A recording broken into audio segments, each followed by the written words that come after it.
என்ன பண்ணிட்டு இருக்க? உனக்காக தான் ஹெல்த் ட்ரிங்க் ரெடி பண்ணிருக்கேன். ஹெல்த் ட்ரிங்கா? என்னென்னலாம் போட்ட? இதுல பாதாம், முந்திரி, பிஸ்தா, வால்நட், அப்புறமா ஒரே ஒரு எள்ளு உருண்டை, டேட்ஸ். இது எல்லாத்தையும் நைட்டே ஊற வச்சுட்டு காலைல எழுந்து பால் ஊற்றி அரைச்சிட்டா ரெடி. எள்ளு உருண்டை போட்டியா? வயிற்ற கலக்க போகுது எனக்கு. அதெல்லாம் ஒன்றும் ஆகாதுமா. டேஸ்ட் பார்க்கலாமா? நீயே ஃபர்ஸ்ட் குடிச்சு பாரு, டெமோ பாரு. என்ன வச்சு ட்ரையலா?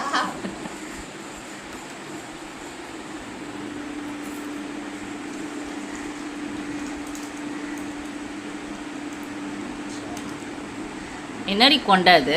அதெல்லாம் அப்படிதான் கண்டுபிடிக்காது.